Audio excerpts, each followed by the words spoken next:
एक ऐसी दुआ जो आसमान तक जा पहुंची। ये कहानी एक बुजुर्ग औरत आस और उसके गुमशुदा बेटे की है। एक बार की बात है, रात के अंधेरे में जब पूरा शहर सो रहा था, एक झोंपड़ी के कोने में एक बुजुर्ग औरत अपने कांपते हाथों से आसमान की ओर हाथ उठाए बैठी थी। ऐ मेरे रब, कितनी बार तुझसे गुहार लगाई है, क्या मेरी दुआ तेरे तक नहीं पहुंच रही। उसकी जिंदगी में अब कुछ भी नहीं बचा था। बेटा सालों पहले गायब हो गया था, बीमारी ने उसका जिस्म तोड़ दिया था और गांव वाले उसे पागल समझते थे। लेकिन हर दिन हर रात वह अल्लाह से बातें करती थी। फिर एक दिन आसमान काले बादलों से ढका हुआ था, बिजली चमक रही थी। हजरत मूसा अलैहिस्सलाम उस इलाके से गुजर रहे थे।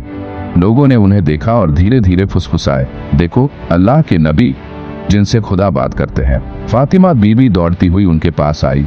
वो रो पड़ी, ए अल्लाह के नबी, क्या मेरी दुआ कभी कबूल नहीं होगी? क्या मेरा रब मुझसे नाराज है? हजरत मूसा ने बहुत नरमी से जवाब दिया, मैं अल्लाह से बात करता हूँ, तुम्हारा सवाल अल्लाह तक जरूर पहुँचाऊंगा।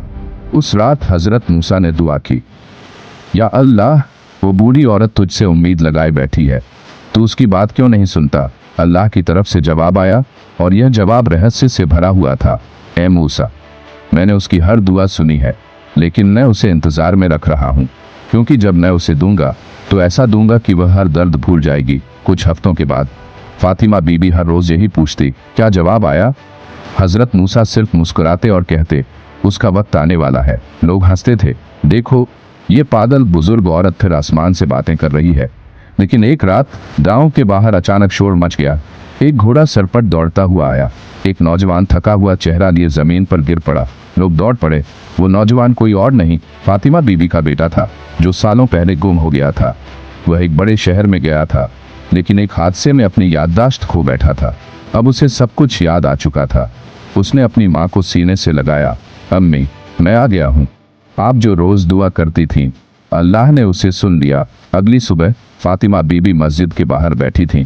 आंखों से आंसू बह रहे थे, मगर अब ये आंसू दर्द के नहीं, शुक्र के थे।